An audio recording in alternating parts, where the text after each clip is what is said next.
ഈ വീഡിയോസ് ഉണ്ടാക്കുന്നത് Nalanda centre for education, Attukal road, Manacaud, Thiruvananthapuram എന്ന സ്ഥാപനത്തിന്റെ കീഴിലാണ്. ഇവിടെ 4ാം ക്ലാസ് തൊട്ട് 12ാം ക്ലാസ് വരെയുള്ള കുട്ടികൾക്ക് ക്ലാസ്സുകൾ എടുക്കുന്നുണ്ട്. എന്തെങ്കിലും ഡൗട്ടുകൾ ഉണ്ട് എന്നുണ്ടെങ്കിലും അതേപോലെ അഡ്മിഷൻസിന് വേണ്ടിയിട്ടും ഈ പറയുന്ന നമ്പറിൽ SMS അയച്ചാൽ മതി. നമ്പർ 9895644616. ലേറ്റന്റ് ഹീറ്റ് ഓഫ് ഫ്യൂഷന്റെ പ്രാക്ടിക്കൽ ക്വസ്റ്റ്യൻസ് ആണ് നമ്മൾ നോക്കാൻ പോകുന്നത്. അപ്പൊ അതിലെ ഫസ്റ്റ് ക്വസ്റ്റ്യൻ എന്താണ്? Explain the following based on high latent heat of fusion of ice എന്നാണ് ക്വസ്റ്റ്യൻ. ഓക്കെ, അതിൽ glaciers do not melt as a whole at the same time. അപ്പൊ വലിയ ഐസിന്റെ കട്ടികൾ, അതാണ് ഗ്ലേഷ്യേഴ്സ് എന്ന് പറയുന്നത്. ഓക്കെ, മഞ്ഞുമലകളൊക്കെ ഒറ്റയടിക്ക് അങ്ങോട്ട് തണുത്ത് ഉരുകി വെള്ളമായിട്ട് കൺവേർട്ട് ആവില്ല. എന്താ കാരണം?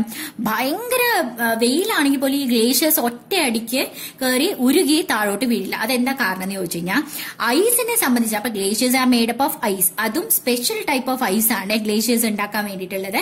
അപ്പൊ ഈ ഐസ് എന്ന് പറഞ്ഞു കഴിഞ്ഞാൽ അങ്ങനെ ഇങ്ങനെ ഈ ഐസിനെ അങ്ങോട്ട് കൺവേർട്ട് ചെയ്തിട്ട് വെള്ളമാക്കണമെങ്കിൽ ice has extremely high latent heat of fusion. അതായത് ലേറ്റന്റ് ഹീറ്റ് ഓഫ് ഫ്യൂഷൻ എന്ന് പറയുന്നത് എന്താണ്? 1 കിലോഗ്രാം ഐസിനെ ലിക്വിഡ് ആയിട്ട് കൺവേർട്ട് ചെയ്യാൻ എത്ര ഹീറ്റ് വേണം, ആ ഹീറ്റിനെയാണ് ലേറ്റന്റ് ഹീറ്റ് ഓഫ് ഫ്യൂഷൻ എന്ന് പറയുന്നത്. ഈ ഒരു സംഭവം എന്ന് പറയുന്നത് എത്ര ഹീറ്റ് വേണം എന്ന് നമ്മൾ ചോദിച്ചില്ലേ, it is extremely high. That is 335 into 10⁻³ joules of heat is required for converting 1 kilogram of ice into water എന്ന് പറഞ്ഞിട്ട് പറയാം. സോ ഭയങ്കര കൂടുതലാണ്. അപ്പൊ ഇത്രയും ഇങ്ങനെ അങ്ങനെ അങ്ങോട്ട് ഉരുകാൻ തുടങ്ങുമ്പോ അപ്പൊ അത് one of the reasons that is it requires high, since ice has high latent heat of fusion, ഇത്രയും എനർജി കൊടുത്താലേ അത് ഉരുകുള്ളൂ എന്നുള്ളത് ഫസ്റ്റ് റീസൺ. സെക്കൻഡ് റീസൺ, ഇങ്ങനെ ഉരുകി തുടങ്ങുമ്പോ it takes heat from the surrounding ice as well. ചുറ്റുമുള്ള ഐസിൽ നിന്നും കൂടി അത് ചൂടെടുക്കും. അപ്പൊ ചുറ്റുമുള്ള ഐസ് വീണ്ടും തണുക്കും. അപ്പൊ വീണ്ടും കൂടുതൽ എനർജി കൊടുത്താൽ മാത്രമേ ചുറ്റുമുള്ള ഐസ് ഈ പറയുന്ന പോലെ വീണ്ടും തണുക്കാൻ തുടങ്ങുള്ളൂ. അതുകൊണ്ടാണ് ഈ പറയുന്ന പോലെ ഗ്ലേഷ്യേഴ്സ് ഒറ്റയടിക്ക് മെൽറ്റ് ചെയ്യാത്തത്. അപ്പൊ ഗ്ലേഷ്യേഴ്സ് മെൽറ്റ് ചെയ്യാത്തത് 2 റീസൺ കൊണ്ട്. Glaciers are made up of ice which has high latent heat of fusion. Even to melt 1 kilogram of ice, it requires 335 into 10⁻³ joules. Moreover, when the ice starts melting, it takes heat from the surrounding ice as well in order to melt. So the temperature of the surrounding ice also drops down. So which will require even more heat energy in order to melt എന്ന് പറഞ്ഞിട്ട് പറയാം. അതുകൊണ്ടാണ് glaciers ഒറ്റയടിക്ക് melt ആവാത്തത്. Ice cream does not melt fast. Same thing. ഐസ്ക്രീമിൽ ഈ പറയുന്ന പോലെ കുറെ വാട്ടർ കണ്ടന്റ് ഉണ്ട്. ആ വാട്ടർ ഐസ് ആയിട്ടിരിക്കും ഉണ്ടാവും. ഈ പറയുന്ന പോലെ latent heat of ice is very huge. It requires a lot of heat energy in order to get converted into water. അതുകൊണ്ടാണ് ഇത്രയും ഹീറ്റ് എനർജി കിട്ടാൻ സമയം വേണം അല്ലെ. അതുകൊണ്ടാണ് ice cream does not melt fast എന്ന് പറയുന്നത്. അപ്പൊ നമ്മൾ എന്താ പറയേണ്ടത്? Ice has high latent heat of fusion. That is it requires 335 into 10⁻³ joules to convert 1 kg of ice into liquid at its melting point. അതുകൊണ്ടാണ് it does not convert into liquid or it does not melt fast എന്ന് പറയുന്നത്. Okay, ഇനി it feels much colder when an ice piece at 0°C is placed in the mouth than when drinking water at 0°C. Okay, ഐസിനെ സംബന്ധിച്ചിടത്തോളം വാട്ടറിനെ സംബന്ധിച്ചിടത്തോളം 0°C ഇപ്പൊ ഈ 2 സംഭവങ്ങളും 0°C. ഐസും വെള്ളവും 0°C. So, ഐസും വെള്ളവും, ice and water both are at 0°C. പക്ഷേ ഐസിനെ സംബന്ധിച്ചിടത്തോളം അതിന് ഹൈ ഹീറ്റ് ഓഫ് ഫ്യൂഷൻ ആണ്. അതായത് ഐസ് കുറെ കൂടി ഹീറ്റ് എനർജി അബ്സോർബ് ചെയ്തിട്ടാണ് മെൽറ്റ് ചെയ്യാൻ പോകുന്നത്.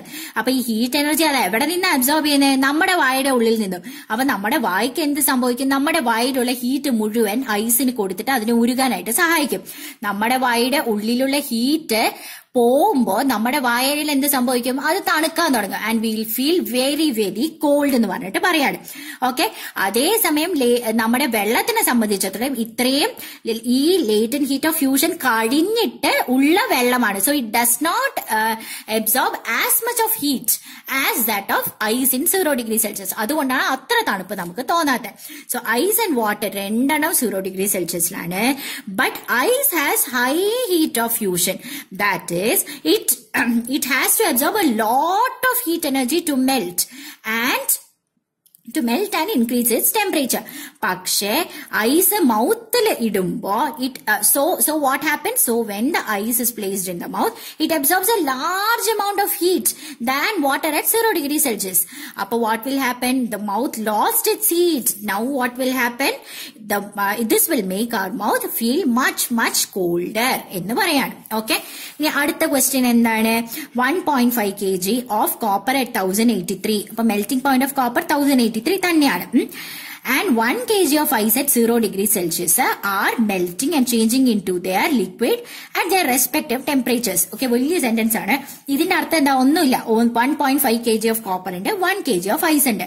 രണ്ടെണ്ണം അതിന്റെ മെൽറ്റിംഗ് പോയിന്റിൽ ഇരിക്കുകയാണ്. മെൽറ്റിംഗ് പോയിന്റിൽ ഇരുന്നിട്ട് അങ്ങനെ ലിക്വിഡ് ആയിട്ട് കൺവേർട്ട് ചെയ്തുകൊണ്ടിരിക്കുകയാണ്. ഇതിൽ ഏത് മെൽറ്റ് ചെയ്യാനാണ് ഏറ്റവും കൂടുതൽ ഹീറ്റ് വേണ്ടതെന്നാണ് ചോദിക്കുന്നത്. ഓക്കെ, അപ്പൊ latent heat of fusion of ice എന്താണ്? 335 × 10³ ജൂൾസ് പെർ കിലോഗ്രാം. അതായത് 1 കിലോഗ്രാം ഓഫ് ഐസ് കൺവേർട്ട് ചെയ്യാനാണ് 335 × 10³ joules per kilogram. 1 kilogram of ice at melting point convert ചെയ്യാനാണ് 335 × 10³ ജൂൾസ് പെർ കിലോഗ്രാം. അപ്പൊ ഇത് മെൽറ്റിംഗ് പോയിന്റ് തന്നെയാണ്. അപ്പൊ ആ പോയിന്റ് നമ്മൾ നോക്കേണ്ട കാര്യമില്ല. അപ്പോ എത്ര kg ഓഫ് ഐസ് ഉണ്ട്? 1 kg ഓഫ് ഐസ്. അപ്പൊ നമുക്ക് വേറെ ഒന്നുമില്ല. എത്ര ഹീറ്റ് ആണ് വേണ്ടത്? Heat for ice.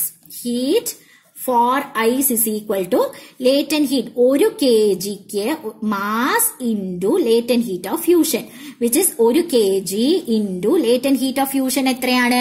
ഐസിന്റെ latent heat of fusion 335 × 10³ 335 × 10³ joules per kilogram. കണ്ട് ഈ കിലോഗ്രാമും വെട്ടിപ്പോട്ടാ. അപ്പൊ നമുക്ക് എത്ര കിട്ടും? 335 × 10³ ജൂൾസ് എന്ന് നമുക്ക് കിട്ടും.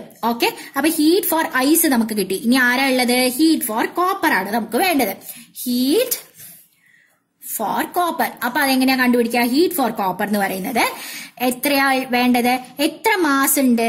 1 kg കോപ്പറിന് കോപ്പർ അറ്റ് മെൽറ്റിംഗ് പോയിന്റ് ഉരുക്കാനായിട്ട് 180 × 10³ ജൂൾസ് പെർ കിലോഗ്രാം ആണ് വേണ്ടത്. അപ്പൊ 1.5 നമ്മള് മോൾ കോൺസെപ്റ്റ് ചെയ്തില്ലേ? 1 kgക്ക് എത്രയാ വേണ്ടത്? 180 × 10³ ജൂൾസ് പെർ കിലോഗ്രാം ആണ് വേണ്ടത്. അപ്പൊ 1.5 kgക്ക് എത്രയാ വേണ്ടത്? ഇത് ഇൻറ്റു ഇത് ബൈ ഇത്, ഡയഗണലി പെയർ ഉള്ളത് ഡിവൈഡഡ് ബൈ ഈ സാധനം. അപ്പൊ എത്രയാ വേണ്ടേ? 1.5 × 180 × 10³ ജൂൾ പെർ കിലോഗ്രാം ആണ് വേണ്ടത്. വിച്ച് ഇസ് 180 ഇൻറ്റു ഇതെങ്ങനെയാ ചെയ്യാ? ഇതിന്റെ ആൻസർ എത്രയാണ്? 180 × 15 എന്ന് നമ്മൾ ചെയ്യണം. 10, 40, 4, 9, 0, 8, 1. Okay, 0, 0, 17 balance 1, 2, 7, 0. ഓക്കെ, 2700 എന്ന് ആൻസർ വരും.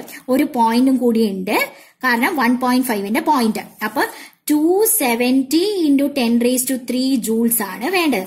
അപ്പൊ ഏതിനാ കൂടുതൽ ഉരുകാനായിട്ട് വേണ്ടത്? 335 × 10³ ആണോ 270 × 10³ ആണോ വലുത്? നാച്ചുറലി 335 × 10³ ആണ് വലുത്.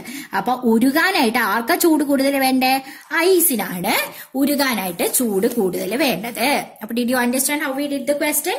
1 kg ഉരുകാനാണ് നമുക്ക് 180 × 10³ kg വേണം. അപ്പൊ 1.5 kg ഉരുകാനായിട്ട് 1.5 × 180 × 10³ ജൂൾസ് ആണ് വേണ്ടത്.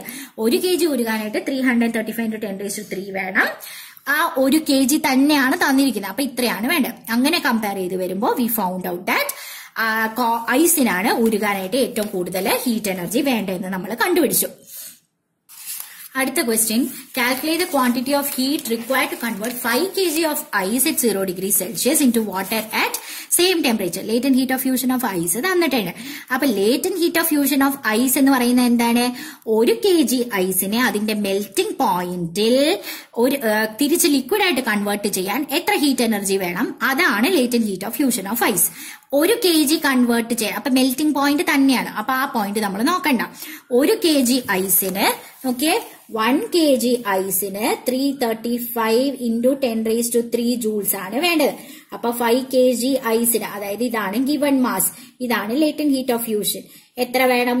m ഇൻറ്റു ഇത് ഡയഗണലി പേരുള്ളത് മൾട്ടിപ്ലൈ ചെയ്യുക, ഒറ്റയ്ക്ക് നിൽക്കുന്നത് ഡിവൈഡ് ചെയ്യുക. അപ്പൊ m into latent heat of fusion which is 5 into 335 into 10⁻³ joules ആണ് ആവശ്യം. ഇത് ജൂൾസ് പെർ കിലോഗ്രാം ആണ്, ഇവിടെ കിലോഗ്രാം ആണ്, ഇവിടെ ജൂൾ പെർ കിലോഗ്രാം ആണ്. അപ്പൊ കിലോഗ്രാം വെട്ടിപ്പോ കണ്ടോ? അപ്പൊ 5 into 335 into 10⁻³ ജൂൾസ് ആണ് ആവശ്യം, വിച്ച് ഇസ് 25, 2, 9, 10, 11 ബാലൻസ് 1. ഇവിടെ